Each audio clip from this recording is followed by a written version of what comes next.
ప్రారంభం అయినప్పటి నుండే బీఆర్ఎస్ పార్టీకి చర్చలో పాల్గొన్న ఆసక్తి ఉన్నట్టు లేదు అధ్యక్ష. ఈరోజు సభ ఇంత అర్థవంతంగా గత ప్రభుత్వ పనితీరు పైన బడ్జెట్లో వాళ్ళకి అవకాశం, మీరు హాఫ్ అన్ అవర్ అంటే వాళ్ళు 1 అవర్ అన్నారు, మీరు 1 అవర్ ఇచ్చినా వారు మాట్లాడడంలో రాజకీయాల కోసం మాట్లాడిన తప్ప మరొకటి కాదు. మరి ప్రారంభంలో చూసిన అధ్యక్ష, ఎందుకంటే ఈ సభ ద్వారా ప్రజలకు చెప్పడానికి ప్రయత్నిస్తున్నా, సభ కోరం ఉన్నప్పటికీ అప్పటి సభలో పార్లమెంట్ మంత్రిగా ఉన్నటువంటి వారు ఇక్కడ కౌంట్ చేస్తున్న అధ్యక్ష మమ్మల్ని. మేము ఉన్నాం ఇక్కడ 18 మంది ఉన్నాము, ఎంఐఎం వాళ్ళు ఉన్నారు, బీజేపీ వాళ్ళు ఉన్నారు. కోరం ఉన్నప్పుడు కూడా వాళ్ళు కావాలని మొదలై సభను బదనం చేద్దాం బయటకు పోయారు అధ్యక్ష. మీరు వచ్చిరు సభ నడుపుతున్న తీరులో నేను గమనిస్తున్న అధ్యక్ష, ఆ తెర చాట్ నుంచి ఇట్లా చూస్తూ పిల్లలు చూసినట్టుగా సభ జరుగుద్దా వాయిదా పడుద్దని. మీరు సభ జరిపి మొదలుపెట్టినాక మళ్ళీ వచ్చిరు అధ్యక్ష. నేను చూడరు అధ్యక్ష, అబద్ధం కాదు, పిల్ల చేష్టలు ఇట్లా చూస్తున్నారు అధ్యక్ష.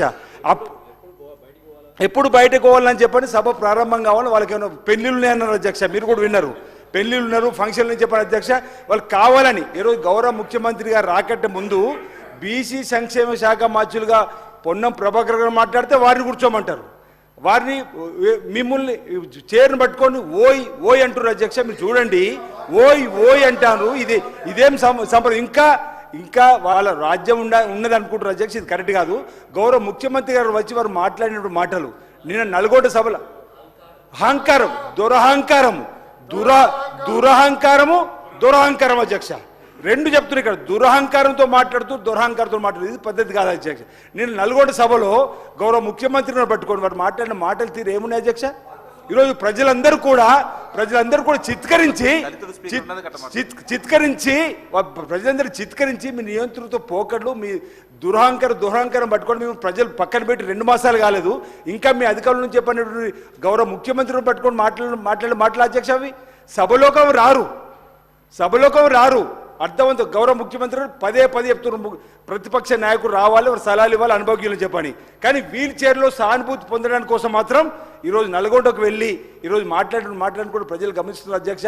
నిన్నటి రోజు వారు మాట్లాడిన తీరు, మొన్నటి రోజు మాట్లాడిన తీరు, ఈరోజు వారి యొక్క ఆలోచన విధానం మీరు చెప్పడానికి ప్రయత్నం చేస్తున్నారు. ఇది సరైన పద్ధతి కాదు అనేటువంటి మాట సందర్భంగా చెప్తూ, మా జిల్లాకు సంబంధించి నేను ఒకటే విషయం అడుగుతున్నా అధ్యక్ష. 10వ ప్యాకేజ్ పూర్తి అవుతుంది, 11వ ప్యాకేజ్ పూర్తి అవుతుంది, 9వ ప్యాకేజ్ అపరిమాణం పూర్తి కలదు అధ్యక్ష. కానీ ఇక్కడ మాత్రం వారు మా జిల్లాకి ఇంత అభివృద్ధి చేసినామని చెప్తున్నారు.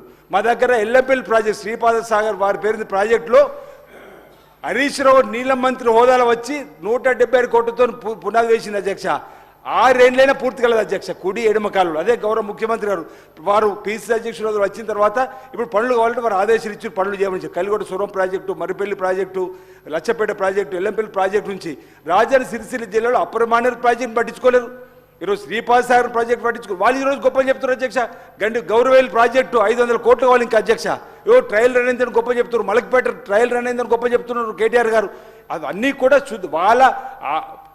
వాళ్ళ ఆర్థికంగా ఎదగడానికి కోసం చేసేటువంటి కార్యక్రమాలు జరిగిన తప్ప నిజంగా రైతులకు ఒక్క ఎకరాకు నీళ్ళు ఇవ్వలేదు అధ్యక్ష.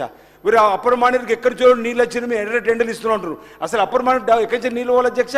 ఇక మలక్పేట నుంచి పైకి వెళ్ళాలి. కానీ ముఖ్య ఎక్కడ ఉందంటే ఇలా ఉందన్నట్టు 10వ ప్యాకేజ్ 11 ప్యాకేజీ మేము నీళ్ళు ఇచ్చిన చెప్పి గొప్ప చెప్తున్నారు అధ్యక్ష. ఈయన అసమర్థత వల్ల 9వ ప్యాకేజీ అపరిమాణం ఎందుకు పూర్తి కాలం సమానం చెప్పాలి? ఎల్లంపల్లి ప్రాజెక్టు ద్వారా వేరే నియోజకవర్గం నీళ్ళు ఇవ్వడంలో ఎందుకు విఫలమని చెప్పాలి? ఈరోజు బలహీన వర్గాల మంత్రిని పట్టుకొని, గౌరవ ముఖ్యమంత్రిని పట్టుకొని ఈ విధంగా వీళ్ళు మాట్లాడిన మాటలు సరైనది కాదు. అసలు వాళ్ళకి ఈరోజు చర్చలో పాల్గొనాలన్న ఆసక్తి ఉన్నట్టు కూడా మనకు కనిపిస్తుంది. మొదట్లో కోరం ఉన్నప్పుడు కూడా వాళ్ళు చేసినటువంటిది. దీన్ని మేము ఈరోజు వారి యొక్క ఆలోచన విధానం దయచేసి ప్రజలు గమనించాలని చెప్పి సందర్భం కోరుతున్నాం. ఈరోజు పెద్దలు రాజగోపాల్ రెడ్డి గారు నిన్ననే వారు రెచ్చగొట్టే విధంగా మాట్లాడినారు. ఈరోజు వారు మాట్లాడితే వారిని, అంటే ఎవరు మాట్లాడినా ఎదురుదాడి చేసేటువంటి సంస్కృతి ఇది సరైనది కాదని మాట సందర్భంగా తెలియజేస్తున్నాను అధ్యక్ష.